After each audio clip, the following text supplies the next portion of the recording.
What's going on? What's going on? Brutus here, bringing you the last war recap of OneHive versus Clash. Shoutouts to Clash with Ash and Ashlane and his crew. Um, Thank you for the war. It was a great war. My understanding is this is something that we were a little bit of a first for that, but I could be mistaken. I really hope that we do another rematch. It was a fun war. Let's go ahead and do them a solid and let them know show everyone what happened on our side. So a little bit of 115 to 110. So five or 1, 2, 3, 4. Yeah, about five or so town hall 10s were left, or four town hall 10s. So all the town hall 11s were doubled except red 5. Um, there you go. A couple of percents on that, and then there was 1, 2, very close with 99% here.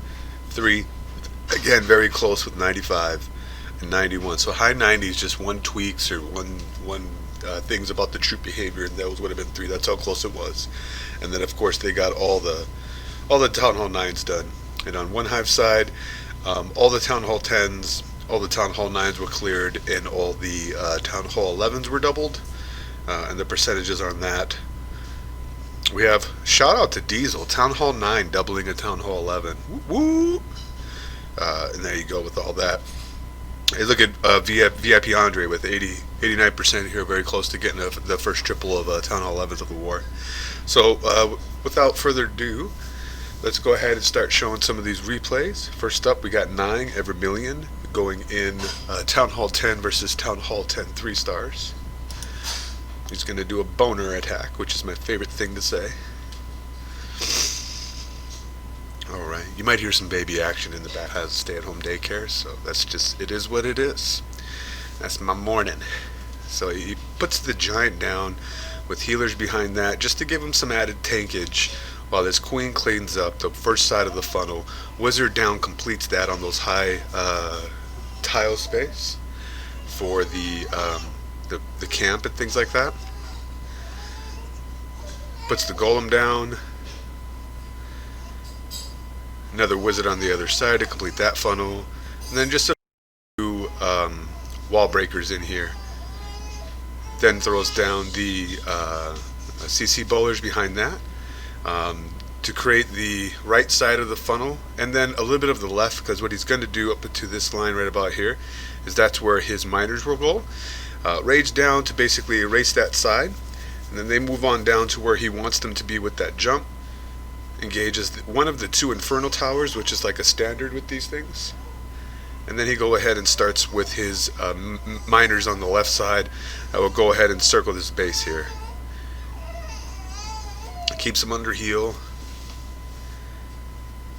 Keep making sure that they stay healthy throughout, while his queen basically takes care of the right side of this with just 1 healer left. Ability is used.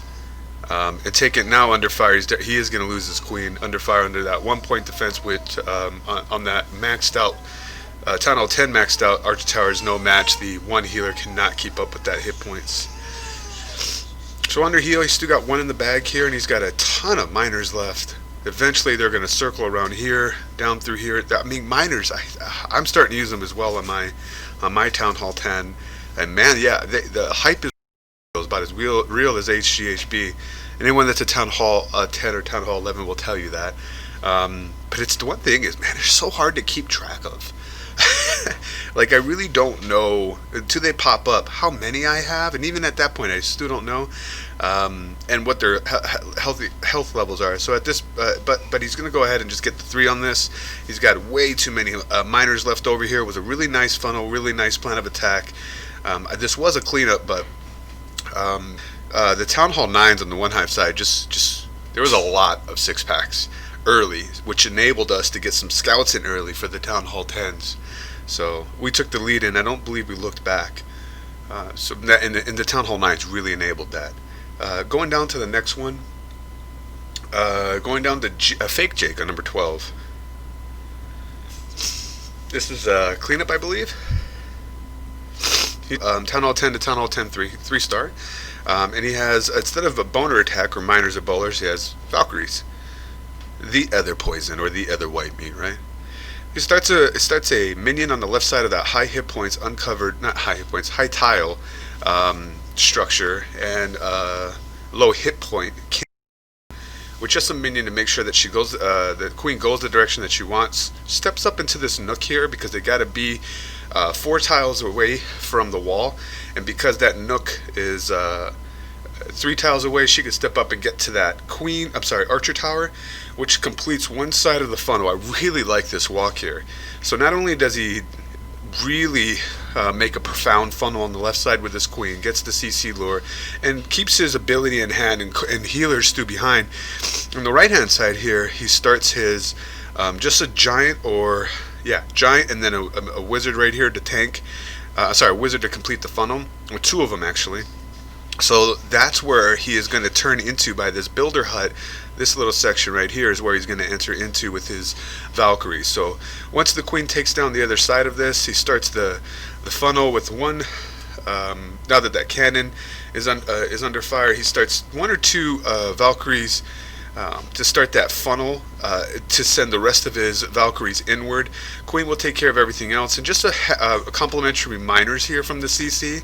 That's what I really liked about this, and they're going to basically ensure that his Valkyries go where he wants them to with the jump here, and they break through the wall to get inward. Keeps them under rage. Those miners keep your eye on them on the right side. They're doing a lot for him on the cleanup, as well as directing his Valkyries here and basically the remaining part of his troops.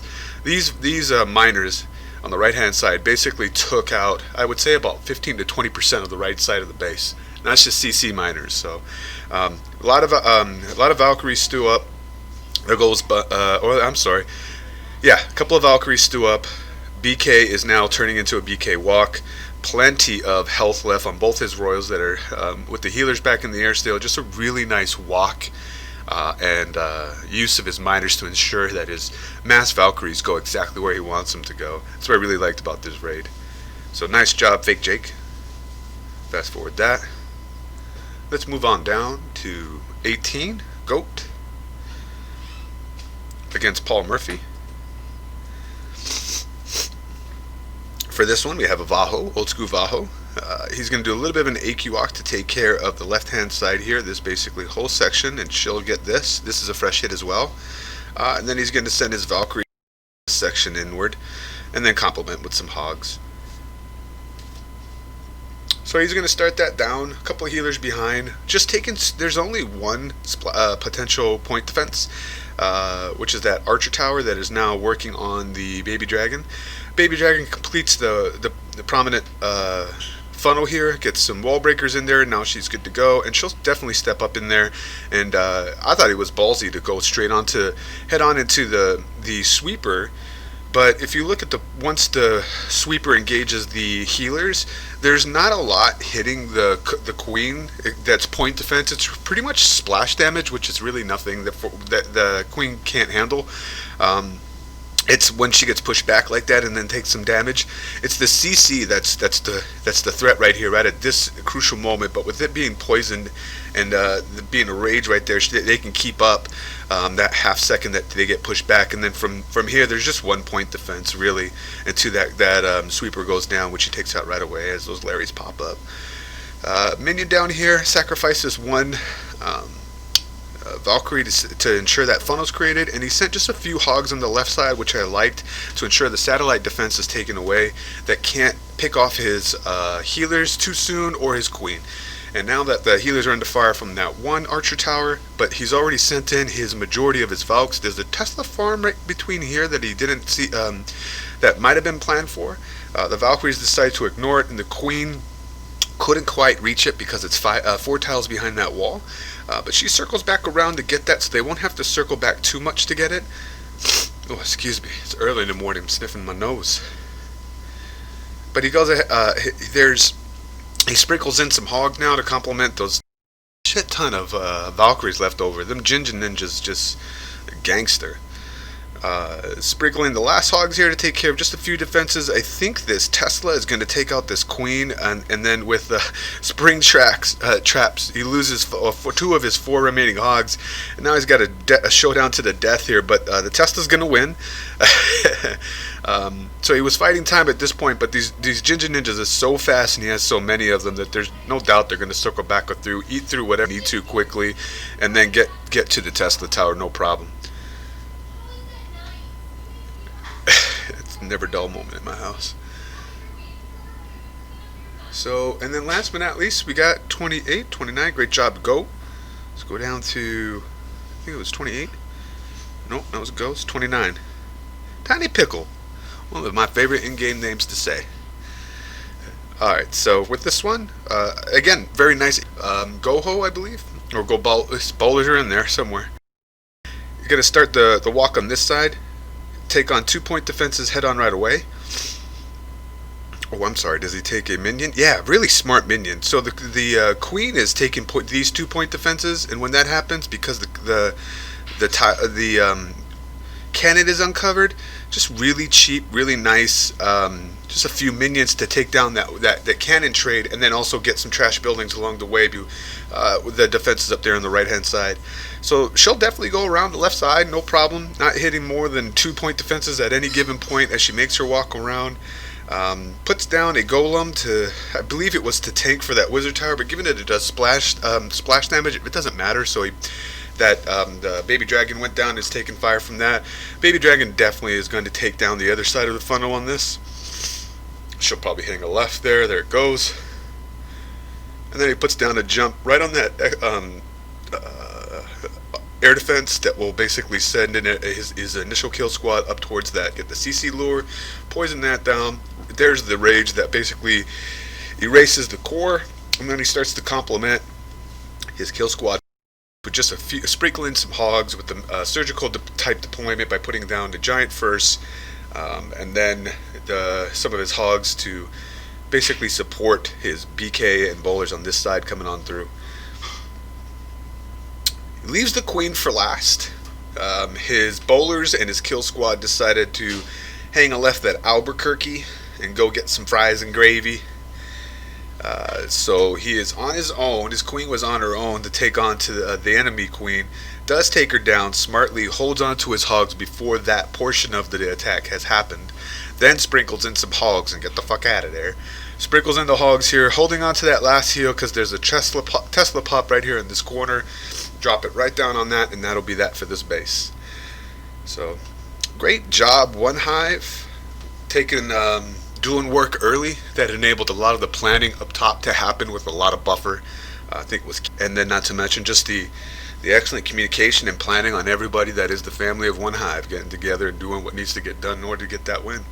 Shout out to Clash with Ash. Thanks for the arranged war. It was a great time. Really a bunch of classy guys there. Great war. And I hope we get to do it again sometime. So, it. Nice hit, Tiny Pickle. Once again, you got Brutus reminding you, you got to be better than a double. And I'll check you next time.